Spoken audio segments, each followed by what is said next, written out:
कृष्ण गोविंद हरे मुरारे, हे नाथ नारायण वासुदेवाय, हे नाथ नारायण वासुदेवाय। हे कृष्ण गोविंद हरे मुरारे, हे नाथ नारायण वासुदेवाय। श्रीमद् भागवत जी का मूल पाठ, पंचम स्कंद का 14वां अध्याय।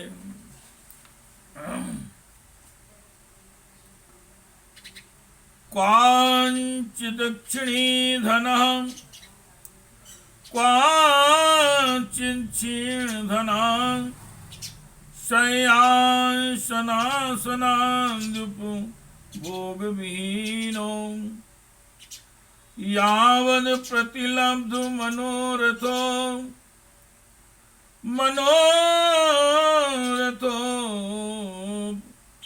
गतादाने उपस्थितं,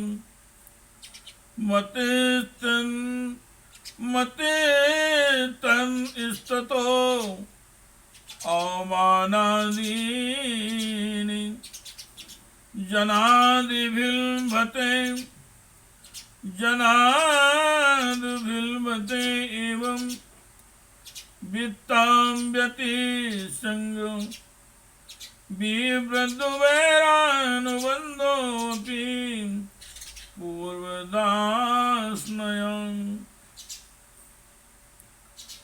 मित्र उद्हत्य मित्र उन्वहत्यथा वहति, एतस्मिन् संसारान्वनि नाना क्लेशों सर्गवादित, आपन्न विपन्नो यत्र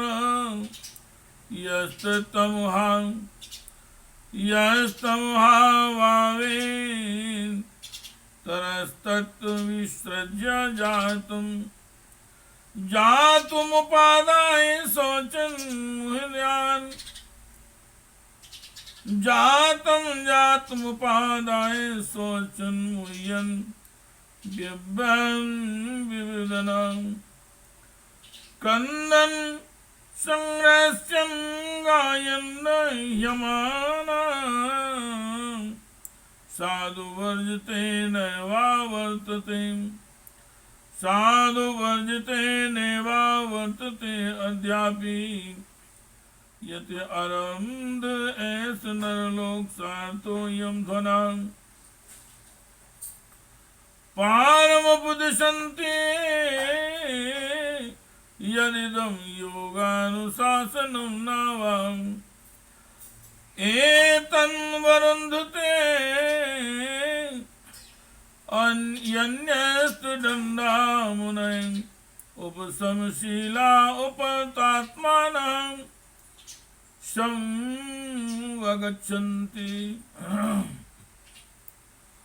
कभी धन नष्ट हो जाने से, जब इसके पास सोने और बैठने और खाने आदि की भी कोई सामग्री नहीं रहती, तब अपने अभीष्ट भोग न मिलने से यह उन्हें चोरी आदि बुरे उपायों से पाने का निश्चय करता है। इससे जहाँ तहाँ दूसरों के हाथ से बहुत अपमानित होना पड़ता है। इस प्रकार धन की आसक्ति से परस्पर वैर भाव बढ़ जाने पर भी यह अपनी पूर्व वासनाओं से विवश होकर आपस में विवाहादि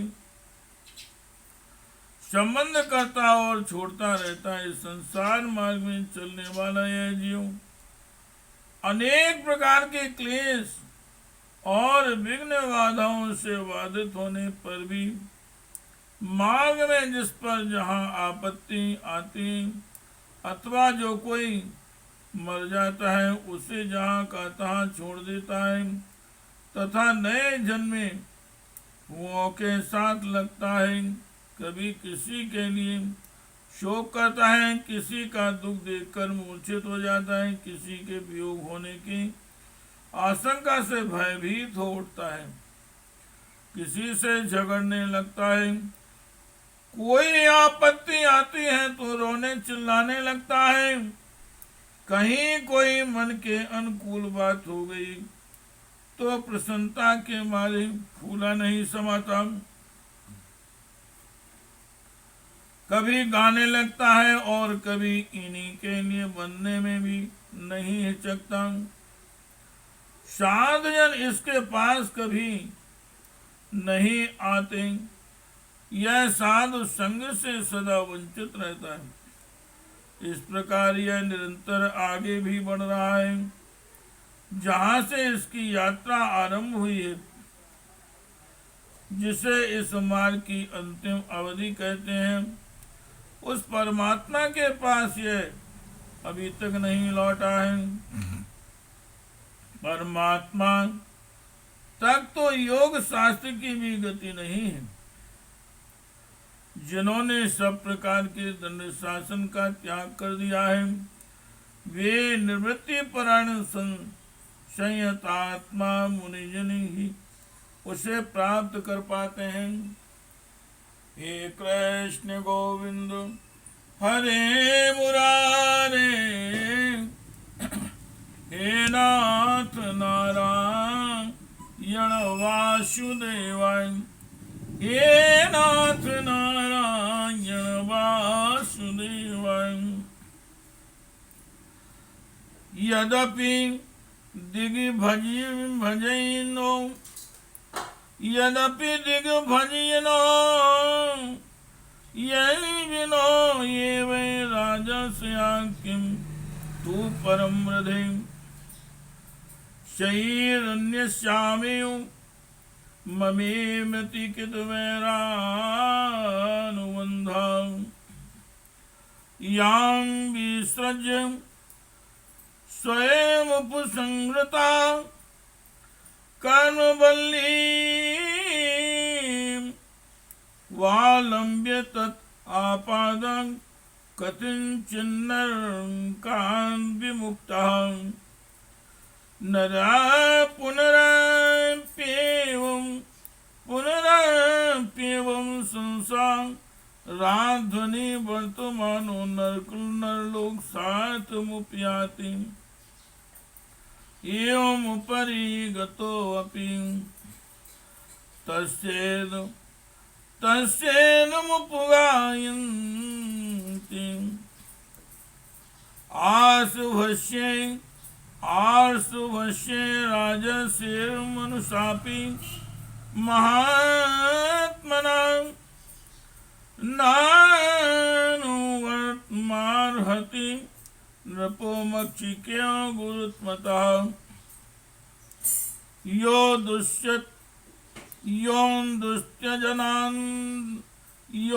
दुस्त्यजान्दान सुतान् सुरेन्द्राज्यं हृदि स्पृहां जहो योवेव मलम दुत्तम श्लों कलालसां। जो दिग्गजों को जीतने वाले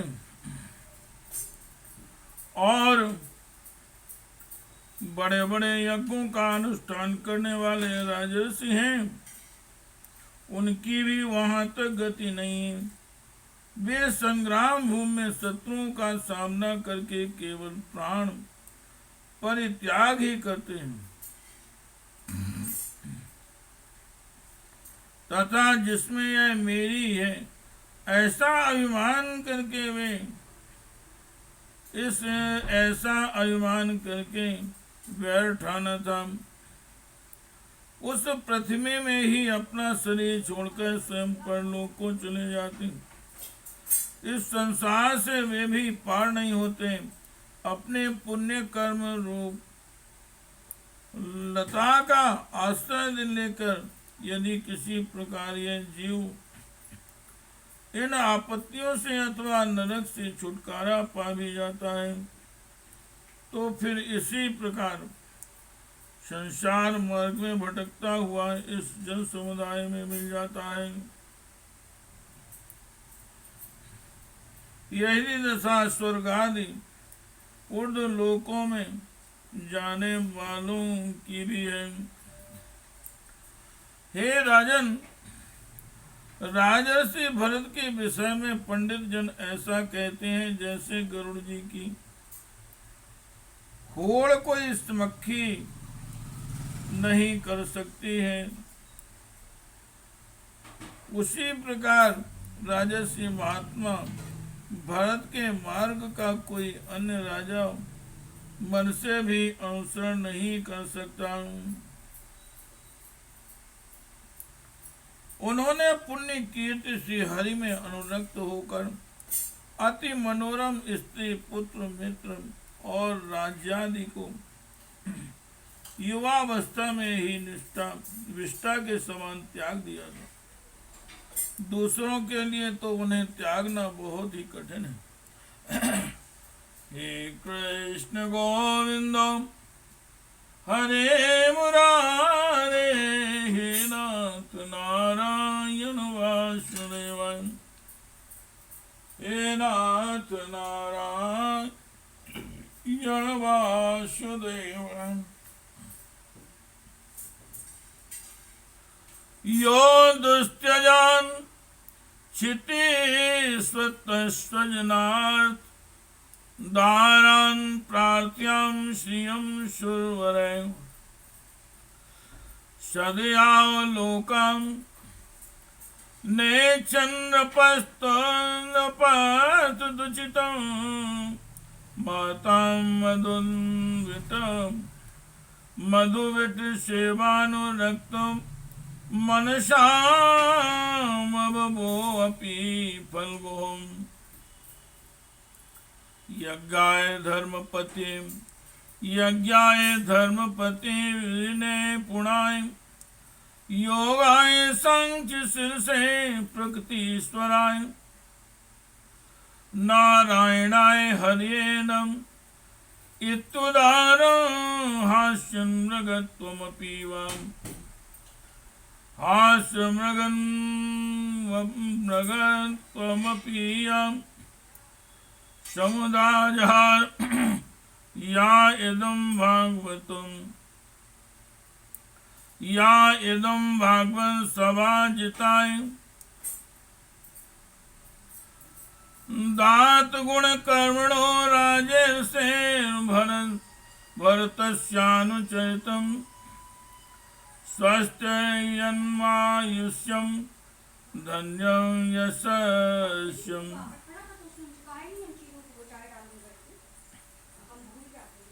स्वर्ग्यापुवर्ग्यं वाणशृणोत्याख्यास्यत्यं, विनन्दति च सर्वम् एवासित आत्मन् आशास्त्रेण कंचन पनतीति।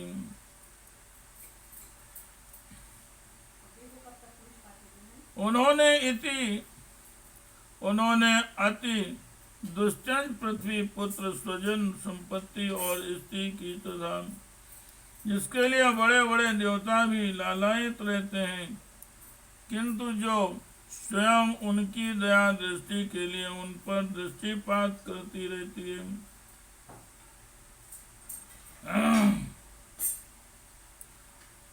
उन लक्ष्मी जी को भी लेस मात्र इच्छा नहीं की। यह सब उनके लिए उचित ही था, क्योंकि जिन महानुभावों का चित्त भगवान मधुसूदन की सेवा में अनुरक्त हो गया है, उनकी दृष्टि में मोक्ष पद भी अत्यंत तुच्छ है। उन्होंने मृग शरीर छोड़ने की इच्छा से होने पर उच्च स्वर से कहा था कि धर्म की रक्षा करने वाले धर्मानुष्ठान में निपुण योग गम्य सांख्य प्रतिपाद्य प्रकृति के अधीश्वर यज्ञ मूर्ति सर्वंतर्यामी श्री हरि को नमस्कार है। राजन, राजर्षि भरत के पवित्र गुण और कर्मों की भक्त जन ही प्रशंसा करते हैं। उनका यह चरित्र बड़ा कल्याणकारी, आयु और धन की वृद्धि करने वाला, लोक में सुयश बढ़ाने वाला और अंत में स्वर्ग तथा मोक्ष की प्राप्ति कराने वाला है। जो पुरुष इसे सुनता या सुनाता है और इसका अभिनंदन करता है, उसकी सारी कामनाएं स्वयं ही पूर्ण हो जाती हैं। दूसरों से इसे कुछ भी नहीं मांगना पड़ता है। इति श्रीमद्भागवते महापुराणे परमहंस्यायां संहितायां पंचम स्कंदे भरतोपाख्याने परोक्ष विवरण नाम चतुर्दशो अध्याय। हे कृष्ण गोविंद हरे मुरारे, हे नाथ नारायण वासुदेवाय, हे नाथ नारायण वासुदेवाय।